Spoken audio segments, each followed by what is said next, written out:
अस्सलाम वालेकुम। कैसे हैं मेरे दोस्तों? मैं आपका दोस्त अमीन नागानी।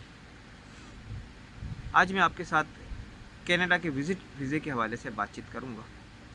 बहुत सारे लोग मुझे मैसेज करते हैं और आप लोगों को जैसे पता है कि मैं आप लोगों को गाइडलाइन देता हूं अबाउट कनाडा और किसी भी कंट्री का अगर आप विज़िट वीज़े के लिए या इमिग्रेशन के लिए, वर्क परमिट के लिए, स्टूडेंट वीज़े के लिए आप अप्लाई करना चाहते हैं तो आप लोग मुझसे रब्ता करते हैं थ्रू फेसबुक, थ्रू व्हाट्सअप और मैं आपको जो आपकी डिज़ायर्ड इन्फॉर्मेशन होती है वो गाइड करता हूँ। तो मैंने यही सोचा कि एक कंप्लीट इसकी वीडियो बनाई जाए और आपको इसका पूरा प्रोसेस विज़िट वीज़े के हवाले से आज मैं आपको कम बता दूं कि किस तरीके से आप अप्लाई कर सकते हैं, कौन एलिजिबल है और किस तरीके से आप अपनी डॉक्यूमेंटेशन खुद से भी कर सकते हैं और किसी आपके दोस्त के थ्रू या आप किसी इमिग्रेशन कंसल्टेंट के थ्रू भी आप ये अप्लाई कर सकते हैं। तो मैं आज आपको डॉक्यूमेंटेशन के हवाले से बताऊंगा और नेक्स्ट टाइम मैं आपको इसकी कंप्लीट वीडियो बनाकर शो करूंगा कि किस तरीके से आप ऑनलाइन अप्लाई कर सकते हैं। तो चलते हैं इस टॉपिक की तरफ। इससे पहले आप मेरे इस चैनल को सब्सक्राइब कर दें। आपकी मोहब्बत मुझे चाहिए, मेरा ये चैनल नया है और इसका बेल आइकन को ज़रूर आप दबाइएगा क्योंकि मैं आपके साथ बहुत सारी वीडियो डेली बेसिस पे शेयर करता रहूँगा। और इस वीडियो को अभी से आप लाइक कर दें। इस वीडियो को आप जितना ज़्यादा लाइक करेंगे मुझे इतनी ज़्यादा हिम्मत होगी, हौसला होगा और मैं आपके लिए अच्छे से अच्छी टॉपिक को के ऊपर वीडियो बनाऊंगा और कोशिश करूंगा कि आप इस काबिल हो जाएं कि आप खुद से अपने लिए इस प्लेटफॉर्म को यूज़ कर सकें, आप अप्लाई कर सकें और आपके अपने पैसे ज़ाया ना हो और आप अपना इवेल्यूएशन खुद कर सकें। किसी कंसल्टेंट के थ्रू अगर आप करवाते हैं तो ज़ाहिर सी बात है उसकी आपको फ़ी पे करनी होती है। आप खुद करेंगे तो आपको कोई चार्जेस, सिर्फ गवर्नमेंट की जो फ़ी होती है, जो एम्बेसी की फ़ी होती है वो आपको पे करनी है। तो कमेंट्स ज़रूर कीजिएगा। कमेंट्स आप जो करेंगे मैं आपको जवाब दूंगा और कोशिश करूंगा कि जो फ्यूचर में आपके लिए वीडियो बनाऊं उन्हीं कमेंट्स को बेस करते हुए आपके जो सवाल होंगे उसी को फोकस करते हुए मैं आपके लिए वीडियो बनाऊंगा और कोशिश करूंगा कि आपको एक प्रॉपर तरीके से हर वीडियो के अंदर गाइड कर सकूं। जो आप अपना कीमती टाइम मेरे साथ यहाँ पर गुजार रहे हैं वो उस कीमती टाइम का आपको बेनिफिट मिल सके। तो सबसे पहले हम कनाडा के विज़िट वीज़े के हवाले से बात करते हैं। कनाडा का विज़िट वीज़ा हासिल करना मुश्किल है भी और नहीं भी है। मुश्किल किन लोगों के लिए है और किन के लिए नहीं है? मुश्किल उन लोगों के लिए है जिनकी प्रॉपर डॉक्यूमेंटेशन नहीं होती या जो अपने आप को कॉन्फिडेंट नहीं महसूस करते, उनके लिए मुश्किल है। और इजी उनके लिए है अगर आप प्रॉपर जो डॉक्यूमेंट्स आपसे मांगा जाए वो आप प्रोवाइड कर दें और जो इनका प्रोसीजर है डॉक्यूमेंटेशन का उस हिसाब से तमाम स्टेप को फॉलो करें तो आप इजीली कनाडा का वीज़ा हासिल कर सकते हैं।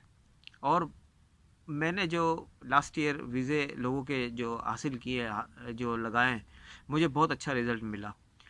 मेरे जो केसेस हैं वो ऑलमोस्ट 80% जो है वो सक्सेस रहे और I am happy. 80% success rate बहुत अच्छा है।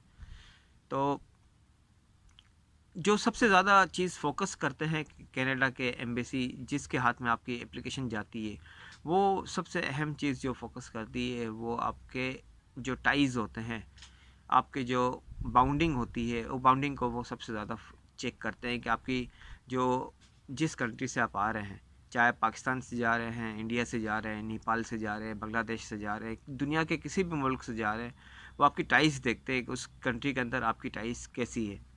टाइज़ दो तरीके से होती है, एक आपकी बिजनेस टाइज़ या जहां आप जॉब करते हैं वो वर्क टाइज़ देखते हैं और जो दूसरी टाइज़ देखी जाती है वो आपकी फैमिली टाइज़ देखी जाती है।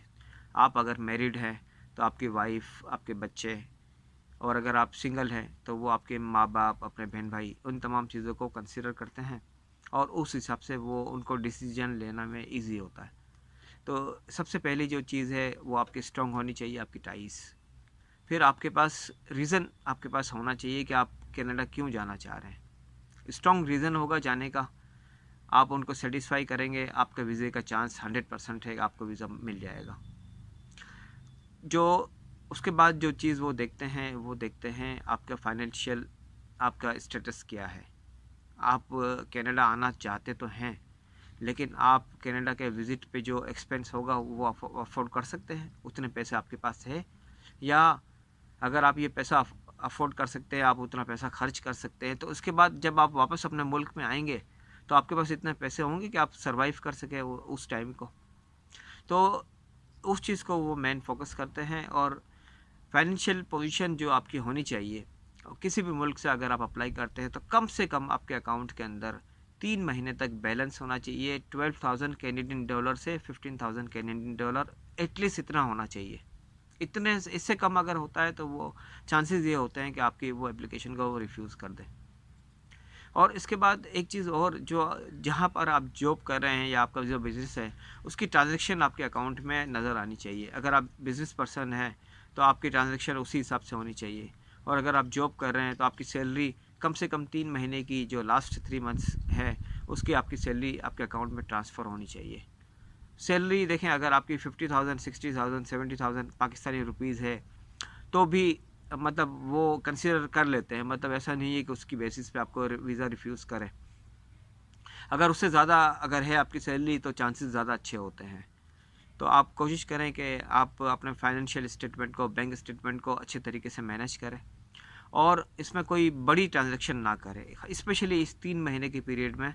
जिस 3 महीने का आप बैंक स्टेटमेंट आप जमा करेंगे, सबमिट करेंगे, उसमें कोई बड़ी ट्रांजैक्शन ना हो। अगर वो बड़ी ट्रांजैक्शन होती है और अगर आप उसको प्रूफ कर सकते हैं तो फिर ठीक है। और अगर आप नहीं कर सकते प्रूफ, आपने किसी और से उधार लेके अपने अकाउंट में डाल दिए, तो वो जो है ना जस्टिफाइबल नहीं होगा और आपका वीज़ा जो है रिफ्यूज़ हो सकता है। तो ये चीज़ का बहुत ज़्यादा ख्याल रखिएगा, क्योंकि कनाडा के लिए जब आप अप्लाई करते हैं तो आपको 3 महीने का बैंक स्टेटमेंट शो करना होता है। इसके बाद आपका जो पासपोर्ट है उसकी जो एक्सपायरी है वो कम से कम 6 महीने की होनी चाहिए। 6 महीने से कम की एक्सपायरी नहीं होनी चाहिए। और आपको अपने पूरे पासपोर्ट को अच्छे तरीके से स्कैन करें, PDF के अंदर इसको एक फ़ाइल बना दें पूरे पासपोर्ट को स्कैन करके। और इसके बाद आपकी वो जो चीज़ देखते हैं वो आप अगर ट्रैवल हिस्ट्री अगर आपकी है, ये सेकेंडरी ऑप्शन होता है उनको ट्रैवल हिस्ट्री देखने का। अगर आपने किसी मुल्क का वीज़ा लगाया हुआ है, वहाँ ट्रैवल किया हुआ है, तो ये प्लस साइन होता है, पॉजिटिव साइन होता है। और अगर इनकेस आपका फ़्रेश पासपोर्ट है तो भी आप एलिजिबल है, आप अप्लाई कर सकते हैं। और मेरे काफ़ी क्लाइंट्स हैं जिनका फ़्रेश पासपोर्ट पे मैंने अप्लाई किया था और मेरा सक्सेस रेट जो है काफ़ी अच्छा रहा। तो मैं इन दोनों की बेसिस पे आपको बता रहा हूँ, जो मेरा प्रैक्टिकल एक्सपीरियंस है और जो इमिग्रेशन ऑफिसर जिसके हाथ में आपकी फ़ाइल जाती है उसकी थिंकिंग के हिसाब से, दोनों पॉइंट ऑफ व्यू से आपसे बात कर रहा हूँ। और इसके बाद जो चीज़ वो देखते हैं, आपके जो सोशल मीडिया आप यूज़ करते हैं, आपका ईमेल, आपका फेसबुक अकाउंट, ये तमाम चीज़ों को कोशिश करें कि जो है आप प्रॉपर उसको मेंटेन करें, मैनेज करें। और अगर आपकी कोई एक्टिविटी है, आप कहीं विज़िट करते हैं किसी फेमस प्लेस पे या कहीं भी आप जाते हैं, तो कोशिश करें अपनी उन तमाम चीज़ों को शेयर करें लोगों के साथ। वो लोग देखेंगे और आपका जो प्रोफाइल बनेगा, और ये प्रोफाइल आपका पॉजिटिव होना चाहिए। किसी के बारे में आपको नफ़रत नहीं फैलाने की ज़रूरत नहीं है, किसी के बारे में कोई गलत बात करने की ज़रूरत नहीं है, कोई गलत चीज़ को शेयर करने की ज़रूरत नहीं है। नेगेटिविटी से परहेज करें सोशल मीडिया के ऊपर ख़ास तौर पर। ये तमाम चीज़ें रिकॉर्ड हो रही हैं, आप इसकी खुशफहमी में नहीं रहिएगा कि अगर आप डिलीट कर देंगे तो आपका डेटा ख़त्म हो जाएगा। सारा डेटा उनके पास स्टोर है। आप इस चीज़ को बहुत ज़्यादा फोकस कीजिएगा। ये सिर्फ कनाडा के हवाले से बात नहीं कर रहा मैं, आप दुनिया में किसी भी मुल्क के लिए आप अप्लाई करेंगे तो ये तमाम चीज़ों को देखा जाता है, आपकी सोशल लाइफ को लाजमी देखा जाता है। क्योंकि इस वक्त दुनिया आपके फिंगर टिप के ऊपर है, आपके मोबाइल के ऊपर है। जो चीज़ वो देखना चाहते हैं वो देख लेते हैं, जो आप दिखाना चाहते हो वो भी दुनिया देख लेती है, और जो आपके दिल में है, जो आपके दिमाग में है, वो आप शेयर कर देते हो। तो तमाम चीज़ों को शेयरिंग से एहतियात करें, वो चीज़ शेयर करें जिसके लिए दुनिया को फ़ायदा हो। कभी भी गलत मटेरियल को शेयर ना करें, इवन कि वो सही भी हो तो भी ना शेयर करें। मेरी ये आपसे रिक्वेस्ट है, अगर आप बाहर जाने का आपका इरादा है तो। अगर नहीं है तो ज़ाहिर सी बात है, जो आपने करना है वो आप करते रहें, कोई आपको नहीं रोकेगा। लेकिन बेहतर है अपने आप को बिल्कुल न्यूट्रल लेके चलें, पॉजिटिव अपनी वाइब्स को क्रिएट करें, आप पॉजिटिविटी को फैलाएं। और उसके बाद आप वीज़े के लिए अप्लाई करते हैं तो डेफिनेटली आपका जो वीज़ा हासिल करने का चांस है वो ज़्यादा बेहतर होता है। कनाडा के लिए एक और चीज़ जो देखी जाती है, अगर आपके फ्रेंड्स या फैमिली में कोई हैं कनाडा में, तो अगर वो आपको इनविटेशन दे देते हैं तो ये एक प्लस साइन होता है, ये आपको पॉजिटिव साइन होता है, उसका आपको बेनिफिट मिलता है। तो आप अपने दोस्तों का जिस मुल्क में भी आप जाना चाहते हैं, कोशिश करें वहाँ आप थ्रू सोशल मीडिया, अगर आपके कोई फैमिली टर्म्स नहीं है कहीं भी, तो थ्रू सोशल मीडिया फेसबुक के थ्रू अपनी दोस्तियाँ वो बढ़ाएं, उनके साथ आप बातचीत करें। वो अगर आपको इनविटेशन देते हैं तो आपके चांसेस जो है वो काफ़ी अच्छे हो जाते हैं।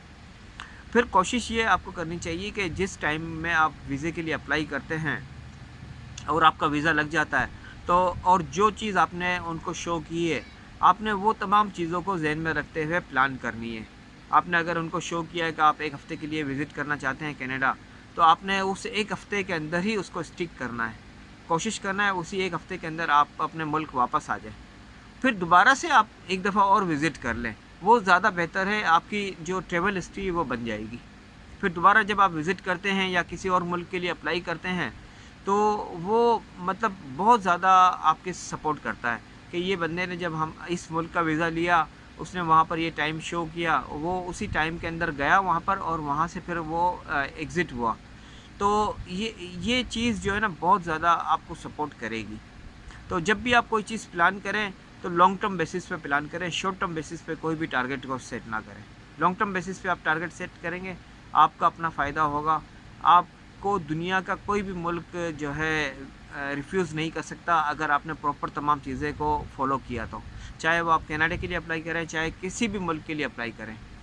तो मुझे उम्मीद है ये छोटी-छोटी बातें हैं आप लोगों ने जो है नोट की होगी, और जो आपकी फैमिली की डिटेल है वो भी आपको शो करनी होती है जब आप विज़िट वीज़े के लिए अप्लाई करते हैं या किसी भी चीज़ के लिए अप्लाई करते हैं, ख़ास तौर पे कनाडा के लिए। तो आपको आपकी अगर आप शादीशुदा है तो आपको अपना अपनी फैमिली का, अपनी वाइफ, अपने बच्चों का जो भी रिकॉर्ड है वो नादरा से लेके जो नादरा की FRC कहलाती है, फैमिली रजिस्ट्रेशन सर्टिफिकेट, वो वहाँ से प्रॉपर उठा के और प्रॉपर आपने इनके प्रोफाइल पे डालना है।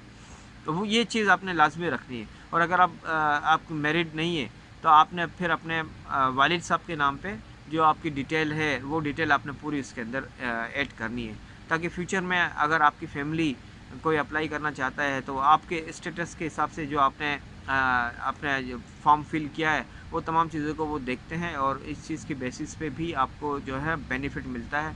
अगर आप ये चीज़ें पूरे तरीके से फिल नहीं करते, एम्बेसी को प्रोवाइड नहीं करते अपनी फैमिली डिटेल, तो उसमें भी आपके रिफ्यूजल के चांस जो है ना काफ़ी बढ़ जाते हैं।